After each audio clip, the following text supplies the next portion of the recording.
Hello everyone, welcome to my YouTube channel.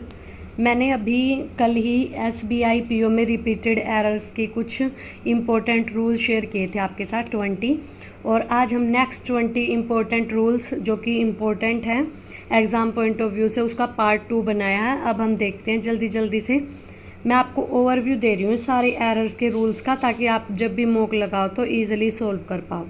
ठीक है, सबसे पहली एरर है, जैसे ये आर्टिकल होते हैं ए और एन, इनसे पहले सिंगुलर काउंटेबल नाउन के पहले ही ए और एन लगता है। एग्जामिनर क्या वो करते हैं, जैसे कि है ना, एन के आगे प्लूरल वो दे देंगे नाउन। प्लूरल नाउन देने की वजह से यहीं पे बस यही ट्रैप होता है एग्जामिनर का, प्लूरल नाउन के आगे एन लगा देंगे, जबकि वहाँ पे क्या होगा, सिंगुलर नाउन होना चाहिए था। जैसे कि एक्टर सिंगुलर नाउन है, लेकिन एक्टर्स जो है वो प्लूरल नाउन है, तो एक्टर से पहले एन आएगा।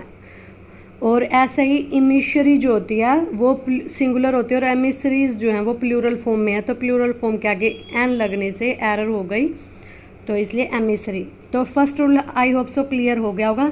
सेकंड रूल जो हमने कल भी देखा था, टू के साथ V1 लगता है। ठीक है, टू एक बेयर इन्फिनेटिव है, अपने साथ हमेशा वर्ब की फर्स्ट फॉर्म ही लेता है। सिंगुलर अगर सब्जेक्ट के according verb, subject verb agreement की जो बेसिक एरर होती है ये सबसे पहले चेक करनी होती है। सब्जेक्ट सिंगुलर है तो वर्ब सिंगुलर होगी, सब्जेक्ट अगर प्लूरल है तो वर्ब भी प्लूरल होगी। तो ये बेसिक सी एरर होती है जो कि मिलती ही है देखने को। जैसे कि अब मान लो ये है ब्राइट बर्ड, बर्ड सिंगुलर है तो वाज ही वर्ब लगनी थी, वर लगा के दे देंगे तो एरर हो गई।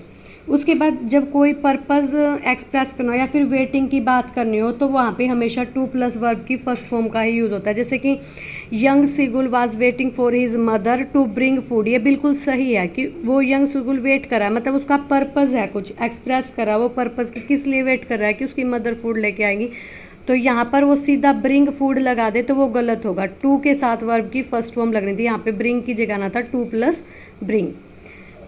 उसके बाद सिक्स्थ है वन काइंड। वन काइंड एक टाइप की सिंगुलर फॉर्म है, तो सिंगुलर के साथ सिंगुलर का यूज़ होगा। जैसे वन काइंड ऑफ माउस बिल्कुल सही है, लेकिन माइस प्लूरल फॉर्म है माउस की, तो यहाँ एरर हो जाएगी।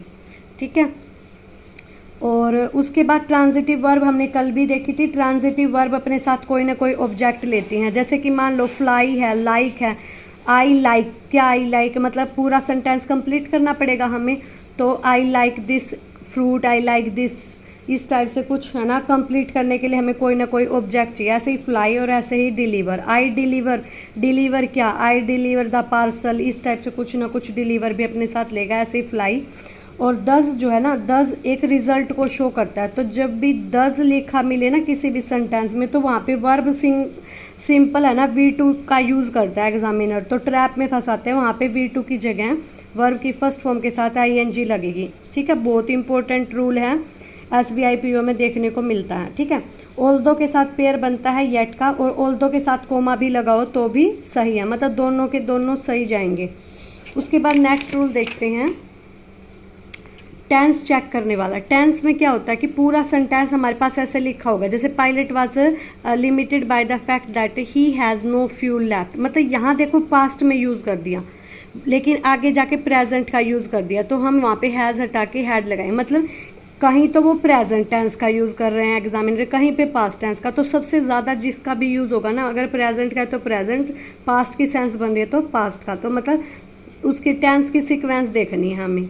ठीक है, दूसरा है हैड बेटर। हैड बेटर जो है ना, एक टाइप का, इसका मतलब होता है शुड, मतलब एक टाइप का मॉडल क्या या फ्रेज कह सकते हैं, जिसके साथ टू कभी नहीं लगता।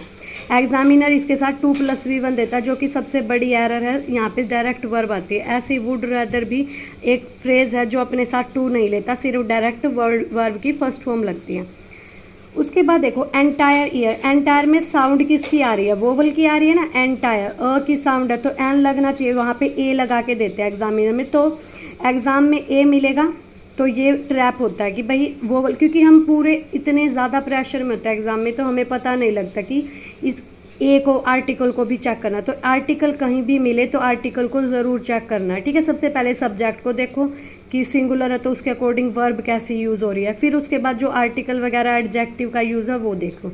जैसे अब यूनिवर्सिटी है, यूरो है, यूरो देखो देखने में ऐसे लग रहा है कि वोवल है बट य की साउंड दे रहा है तो इसके आगे ए यूज़ होगा। यूनिक है, यू लगा हुआ बट य की साउंड है, वो कॉन्सोनेंट की साउंड के आगे हमेशा ए लगता है। तो ये कुछ इंपॉर्टेंट वर्ड है जैसे यूनिवर्सिटी, यूरो, यूनिक, यूजफुल, इनमें हमेशा ए ही यूज़ होगा। सब्जेक्ट सिंगुलर तो वर्ब के साथ एस या ई एस। जैसे हमने देखा है कभी कभी कि सब्जेक्ट तो मिलेगा सिंगुलर बट वर्ब के साथ एस या ई एस का यूज़ नहीं मिलता, तो हमें एस और ई एस का यूज़ करना है। उसके बाद स्पीसीज में भी कुछ लोगों को लगता है कि स्पीसीज सिंगुलर है या प्लूरल है, तो वो डिपेंड करेगा सेंटेंस पे। अगर दिस पर्टिकुलर स्पीसीज लिखा हुआ है तो इसका मतलब ये दिस जो है ना इसको सिंगुलर बना रहा है, और मैनी स्पीसीज लिखा हुआ ये मैन इसको प्लूरल बना रहा है। तो इसके अकॉर्डिंग सब्जेक्ट सेंटेंस के अकॉर्डिंग हम इसको वर्ब देंगे सिंगुलर या प्लूरल। उसके बाद मोडाल है, जो कोई भी मोडाल है, can, could, may, might, must, ये इन सभी के साथ वर्ब की फर्स्ट फॉर्म का यूज़ होता है। एग्जामिनर वर्ब की सेकंड फॉर्म का यूज़ करके देते हैं हमें, तो वो यहाँ से हमें पकड़नी है। लिटिल और अ लिटिल का डिफरेंस, लिटिल जो है ना ऑलमोस्ट नथिंग नेगेटिव की सेंस में जाएगा, लेकिन अ लिटिल जो है वो समथिंग मतलब कुछ पॉजिटिव सेंस बनाता है। तो सब जो रीडिंग करेंगे सेंटेंस की वहाँ से हमें क्लियर हो जाएगा कि एग्जामिनर लिटिल और अ लिटिल में भी वो देते हैं एरर। जैसे लिखना होगा लिटिल बट वो अ लिटिल लिख के दे देंगे, वो रीडिंग से हमें पता लग जाएगी। बट हमें पता होना चाहिए कि लिटिल जो है वो नथिंग है, नेगेटिव सेंस में जाएगा, और अ लिटिल पॉजिटिव में। और इट जो है, इट अपने साथ वर्ब है, वर्ब के साथ एस या ई एस लगे। जैसे इट क्रिएट्स, एग्जामिनर लिख के दें इट क्रिएट, तो वो एरर होगी ना, लेकिन प्रेशर में हम पकड़ नहीं पाते, तो वर्ब की फर्स्ट फॉर्म के साथ आई एस या ई एस जरूर लगता है। उसके बाद 17th एरर है ईच और एवरी, बहुत बार सुना होगा आपने। इसमें ईच एंड एवरी के साथ सिंगुलर नाउन और सिंगुलर ही वो लगता है, ठीक है, सिंगुलर वर्ब का यूज़ होता है। जैसे each every boy and girl was absent, यहाँ पे वर लिख दें क्योंकि हमें लगेगा कि बॉय और गर्ल हैं तो दो जनों की बात होगी तो वर का यूज़ करें, बट एवरी लगा हुआ है ना तो एवरी के लिए हम क्या यूज़ करेंगे, सिंगुलर वर्ब। और ऐसे प्लूरल नाउन होगा और उसके बाद हु लगाओ, या फिर सिंगुलर नाउन है उसके साथ हु लगाओ, तो वर्ब जो है हमेशा इसी नाउन के अकॉर्डिंग लगेगी जो हु से पहले लिखा हुआ है, ठीक है। सिंगुलर है तो सिंगुलर, प्लूरल है तो प्लूरल। उसके बाद ये एवरीथिंग, एवरीवन, एवरीबॉडी, समथिंग, ये सारे जो है ना वो सिंगुलर फॉर्म में होते हैं, ये सिंगुलर हैं, और इनके साथ वर्ब जो है वो प्लूरल लगा के देता है एग्जामिनर, तो सिंगुलर ही आएगी, ठीक है। इसकी वर्ब के साथ एस या ई एस लगेगा या फिर सिंगुलर वर्ब। जैसे समथिंग इज मिसिंग और नथिंग स्टेज द सेम, तो यहाँ पे स्टे लिख के दे देंगे, नथिंग स्टे द सेम, तो स्टे नहीं स्टेज, ठीक है, एस लगेगा। और ऐसे something is missing. I hope so आज के ये 20 रूल्स क्लियर हो गए हों, इंपॉर्टेंट है, कर लेना रिवीजन। टेक केयर एवरीवन, मिलते हैं नेक्स्ट टू डू लिस्ट में और वीडियो में, जो भी मैं कुछ भी मैं देखती हूँ एरर के रूल्स तो मैं ज़रूर शेयर करूँगी।